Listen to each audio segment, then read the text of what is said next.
did those functions entail? Well, I was never the quality assurance manager. I was the quality assurance officer. Right.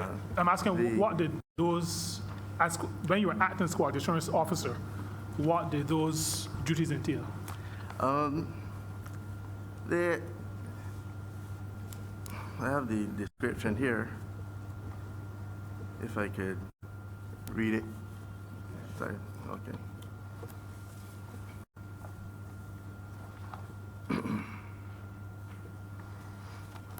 While you're looking for that, is there no a quality assurance manager substantively at the board?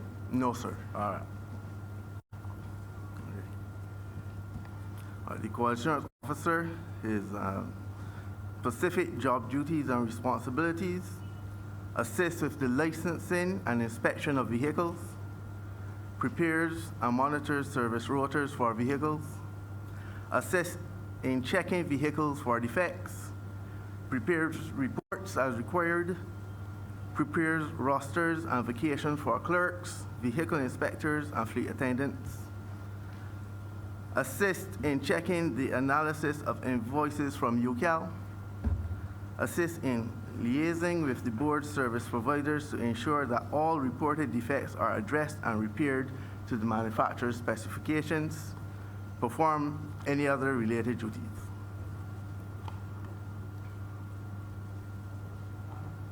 Thanks, Mr. Jemmett. You mentioned there are a couple of things I want to follow up on. One has to do with the checking in terms of repairs when vehicles are or have been said to be repaired. What is the process of flagging? For example, we have had in the Auditor General's report reference to particular buses units being repeatedly repaired. The suggestion is that something was fundamentally wrong, nobody picked it up. My question is, what process was in place during the time that you acted as quality assurance officer that would have allowed you to flag such an observation, to report such an observation? What mechanism was in place for that, Okay. if any? When the unit is returned from the service provider, a vehicle inspector would come and we would check and see what the unit went to the service provider for. The vehicle inspector would check and make sure that the repairs were done and they were done adequately.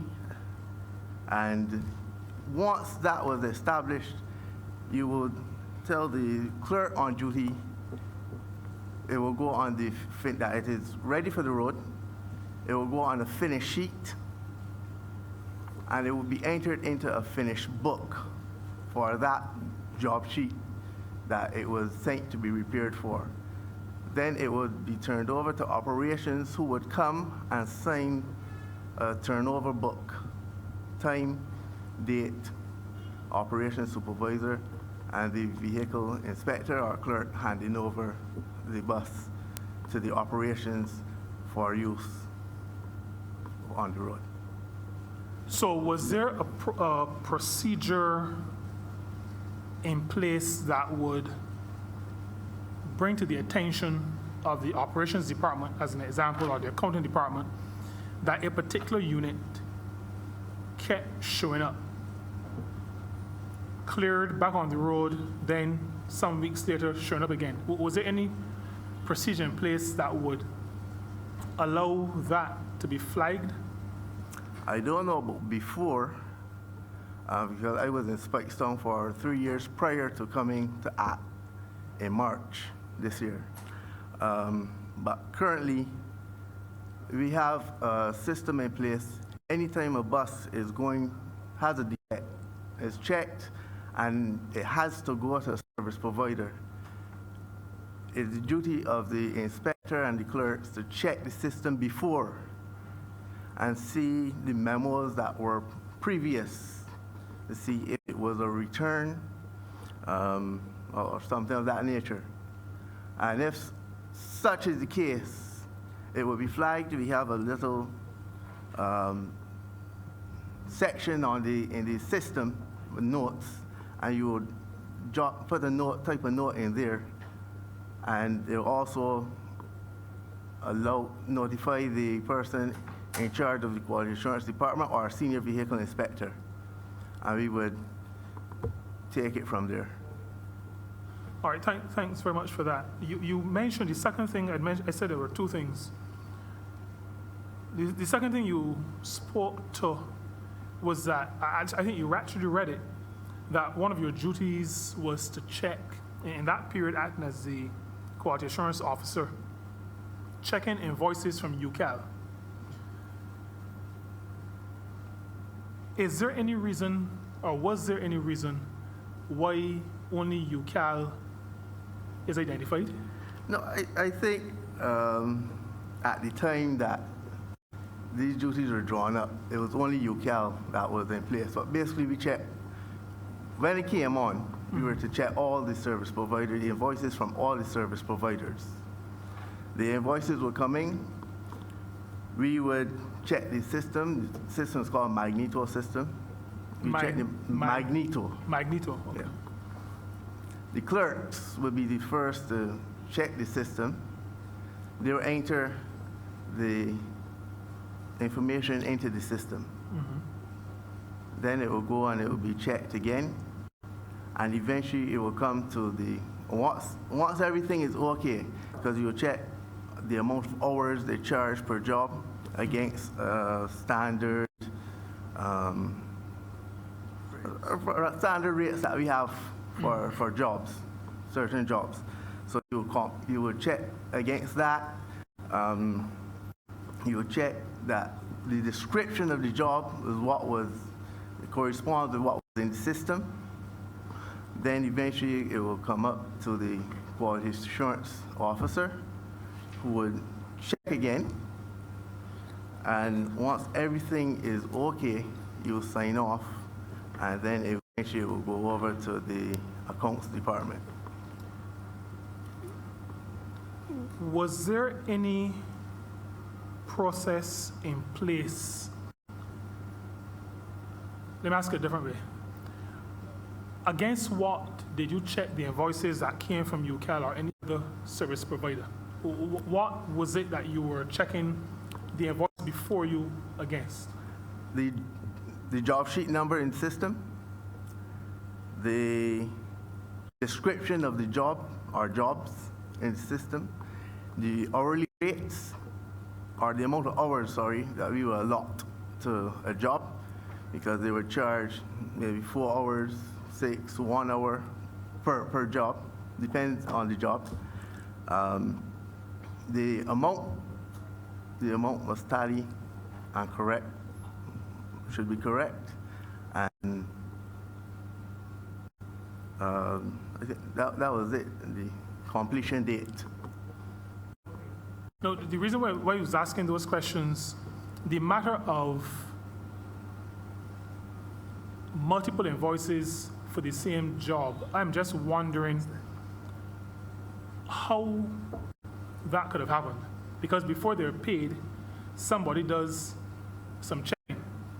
Is there anything in Magneto or any other system that allows you to know that this particular job number, I'm not sure you called it? Job sheet number. Job sheet number, sorry. This job sheet number has already been tagged or attached to an invoice that has gone through the system already. Is there anything that highlights Yes. that? Yes. And would you care to explain that for us? When you put the job sheet number in the system, so you have the invoice and you're entering it into the system now, and you put in the job sheet number, and it's in already, it would come up in the system on the screen. It would come up on the screen, and it would not allow you to enter it a second time. The same number in. second time. So for every invoice, the system attaches a job sheet number, Yes. and it is, I'm sorry, let's repeat what I think I heard you to say. You enter the invoice, you attach a job sheet number. Once that job sheet number is attached to an invoice, then you cannot enter a day, a week, a month, a year later, another invoice to attach the same job sheet number. Right. Correct. It'll signal to you that it's already being used. Yes. Okay. Is there in your experience, I know it's been short, but in your experience in that role, your acting role,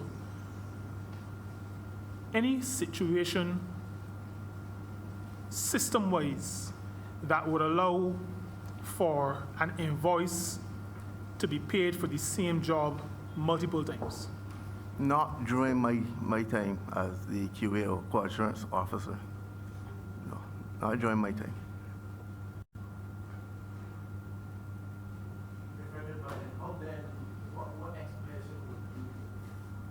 What explanation would you offer as to how double invoicing could occur? You're saying Rationale will say that it probably didn't go through the procedures. it didn't go through the procedures. Yeah. And that's a frequent practice to your knowledge? Not that I know of. I only heard about it with the Auditor General's report. Why, in your view, would an invoice not go through the system, as you put it? What would occasion something like that? I am not sure what actually happened there. But is there any reasonable explanation that you can suggest as to why? Somebody did not do what was to be done. Oh, okay. Minister Moore, yeah, go ahead. Thank you. Just for my own edification, in order to get a job sheet number, someone must certify that the job is required to be done on the bus. Yes, please. So that's the first thing. So if I brought the bus in and it had, I don't know, a transmission problem, for example, or a brake problem, whatever, someone must certify that they've done this inspection, and so then they issue a job sheet number for someone to do the work on it. Is that correct? Yeah, well, they would determine the bus has to go to a service provider, and when we enter it in the system generates a job sheet number. So you are relying all brakes, for example. They put that in the system will generate a job sheet number. So it's only after the job sheet number is issued that they can then go to the service provider. Is that what you're Yes. saying? Yes. Okay. So someone at the transport board must say or assume that something wrong, whether it's brakes or whatever, then they then get a job sheet number issued, and from there then it goes to the service provider. Yes. Then the service provider then sends an estimate. Is that how it works? Yes, it should. Yes. And then they will send an estimate for the job, and then y'all will agree that that estimate for that work is reasonable or the work needs to be done. Is that how it works? Yes. Yes. And then once the work is done, then it comes back to you as the quality assurance officer. Yes, To it make comes back sure- as the department. Right. So then the quality assurance officer then agrees that the job was done. Is that how it works? Yes. In a nutshell. So then once you agree it's done, then the invoice then is authorized then for payment? Yes. Once it's in the system as completed, you get an invoice probably about a month, 6 weeks after for the job. So then that we would have to reconcile it against the information that is in the system. So to get multiple invoices for the same job, someone has to say the job needs to be done again. Our job needs to be done, period. Yeah, somebody will have to enter in the system.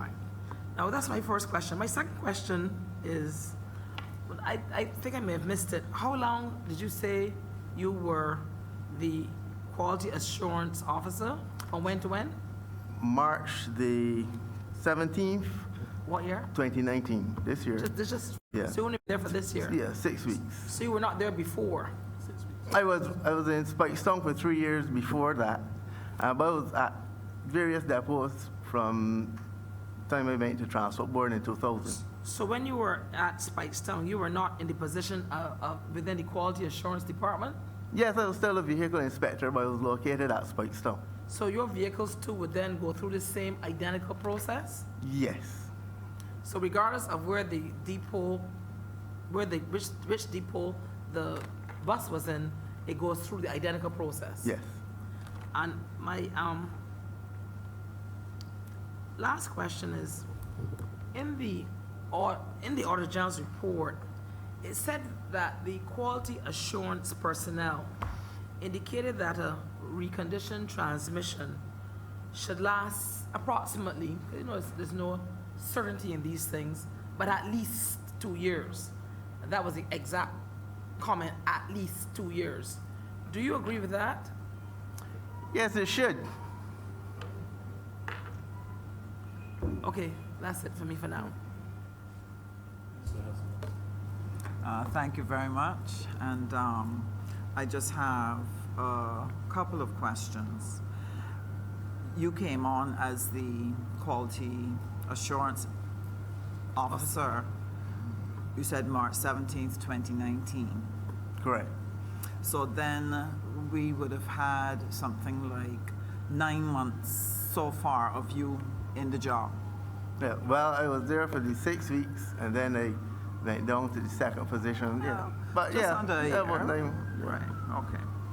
Now, in the report, it has at Appendix 4, it talks about the high frequency of transmission changes. And it identified a number of buses, identifying them by bus number, and establishing the dates on which they were changed. So we have most of the buses listed having at least 3 to 4 transmission changes. One actually has 1, 2, 3, 4, 5, 6, 7, 8 transmission changes. So since you have come on, have you found that those buses have needed the same level of transmission change? In the 9 months, have you had buses that needed that kind of frequent change? Some of those same buses that don't seem to be standing up very well? No, ma'am. You have not had that problem No, since ma'am. you've come? Okay, thank you very much.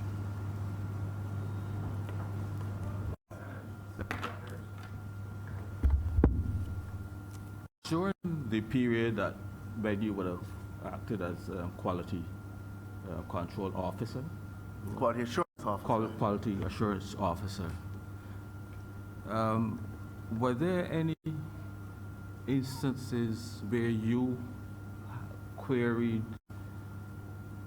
either the quality of the service, the work that the service provider is providing, the quality of the parts? Were there any concerns that you had that perhaps you were not getting the level of service that you were paying for? And I'm asking that because, as was said before, the Auditor General has raised in his report the frequency of not only buses generally, but specific units, which, in a very short period of time would have had a transmission being repaired, having to be replaced, and then in 6 months' time, the same unit having the transmission being replaced or repaired again.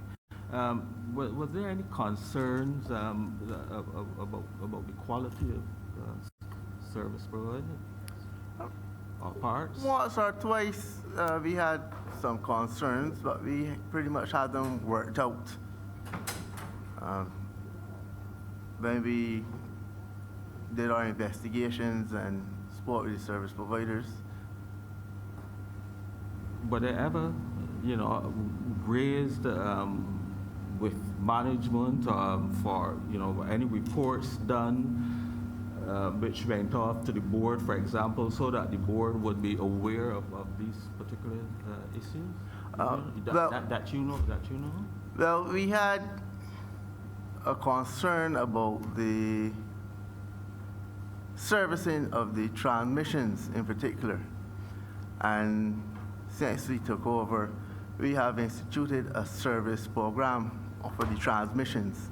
And, you still have one or two, that would eventually wear out now because of the age of the bus. But the high frequency we had of transmission return over and over, we're not really seeing that right now since we started that service program in place.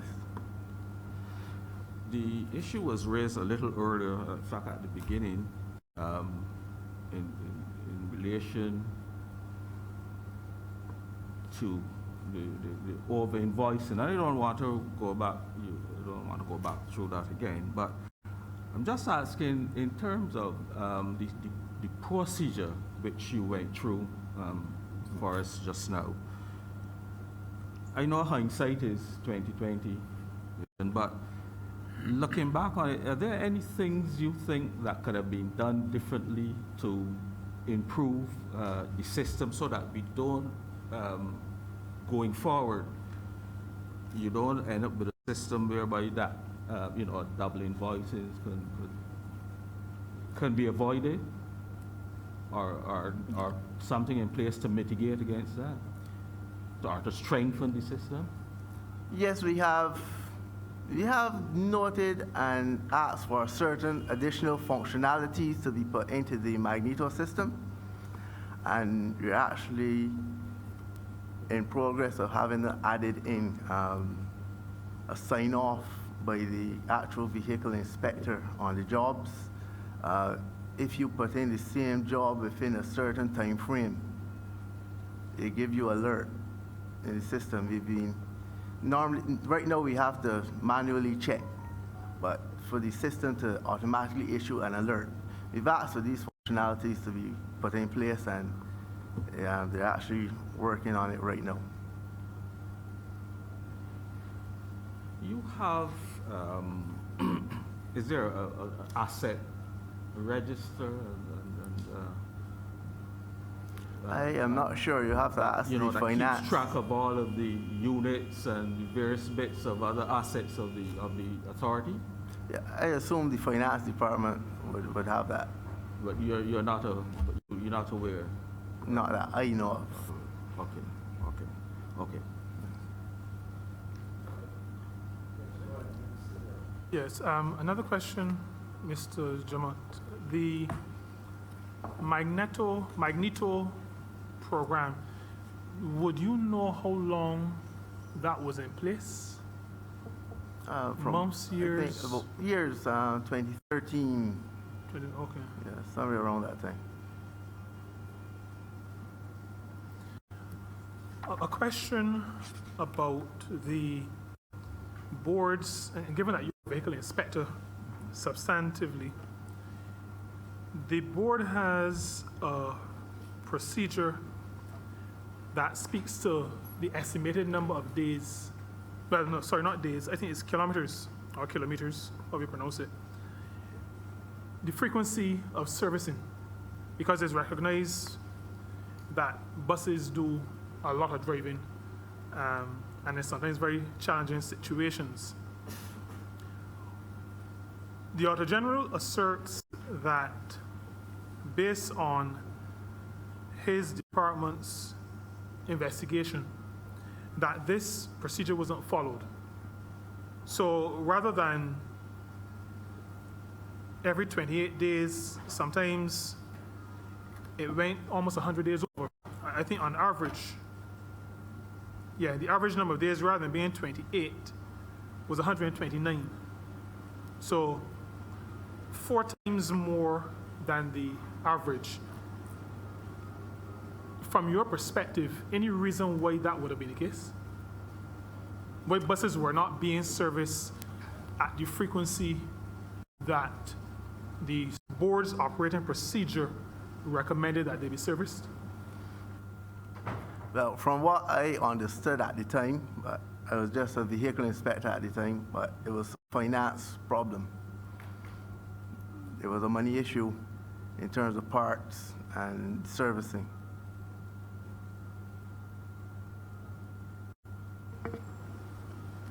What, in your view, would have been the impact as a vehicle inspector, well, not in your view, from your observation, what impact did this situation have? Buses deteriorated very rapidly.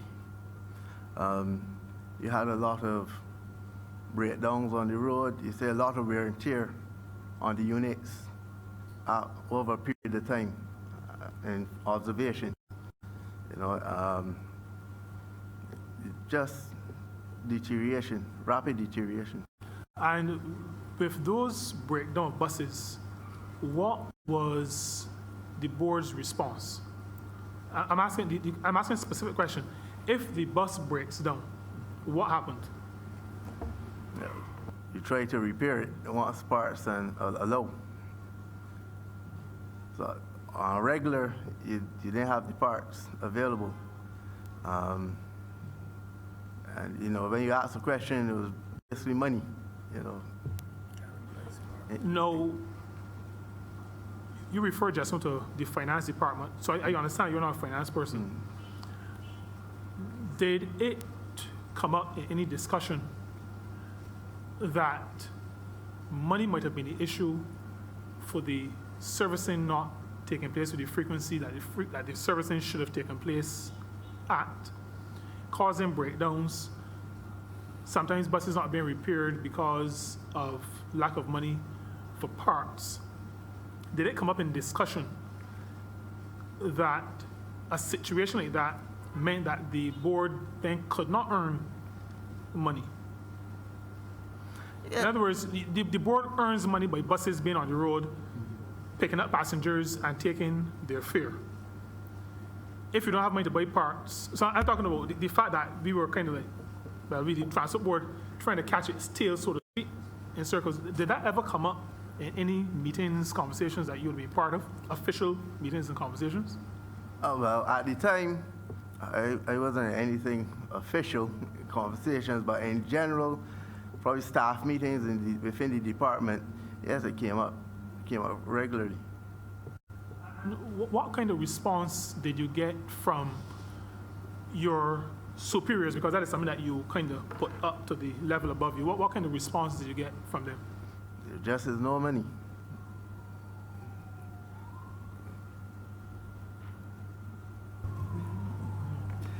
I just needed a little clarification. I believe Senator Nurse had asked, I wasn't clear about the question because I was trying to take a note at the time, whether something was done differently to stop the repairs from being so frequent. Was that a question that was asked? Yes, since we took over, yes.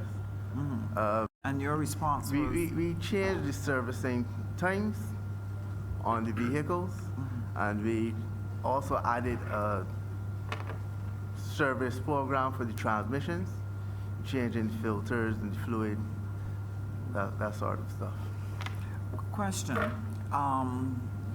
We were told that the reconditioned transmissions, which cost about $6,000 from overseas, versus the $22,000, $24,000 repairs that were being done locally.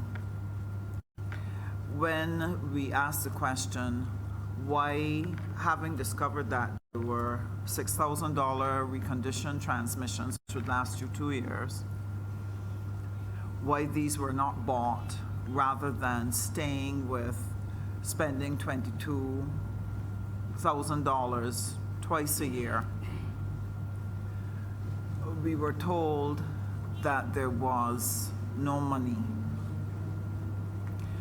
The question I want to ask is, since you have come into the position, has thought been given or efforts made to get the reconditioned transmissions instead of? Yes, ma'am. We have gotten some reconditioned transmissions since then. Do you have an idea of how many you brought in? 12 to date. Oh, 12? Okay. All right, and you need more? Yes. Okay, all right.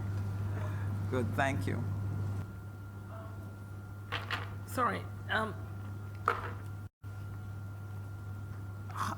To your knowledge, when you were, say, in your position in Speightstown,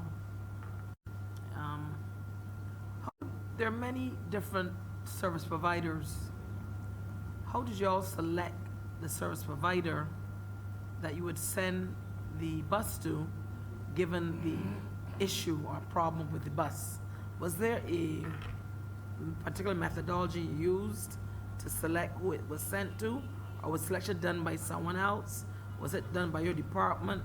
Were there recommendations given as to where it should go?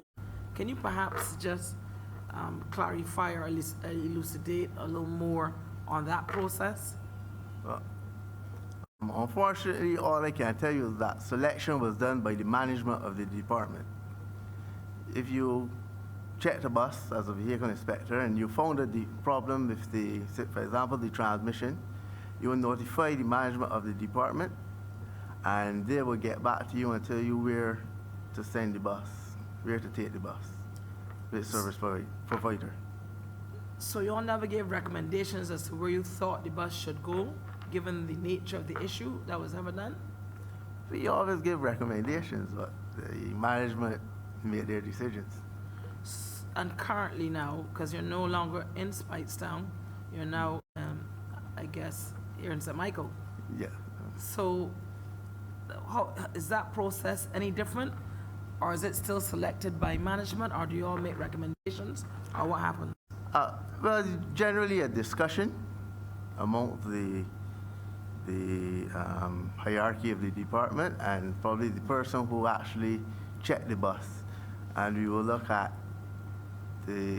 how much buses the service provider may have, and if they're able to do that job, how quickly, cost. And during the time that it would be where you had to make a decision as to where the bus should go, well, maybe not for you per se, but certainly a recommendation. Was there a period of time where you may have complained about the quality of work or the length of time or any other aspect of the service provider's activity or work on those buses? Before March? When you were in Speightstown? Yes. And so when you would complain perhaps that it took too long or the quality wasn't good, what of all the different options, which would you say for you all in Speightstown was the most frequent? Was it length of time, the quality of the work, pricing? What was the most difficult thing that you experienced with service providers? Quality of work. And that quality of work, did you view it as substandard? Yeah, not the best. Not all the time. So I can then say that not the best is a synonym of substandard. Yes. Okay. And when this would occur, and you would then lodge your complaints, the north of the island is a beautiful place, isn't it? Very.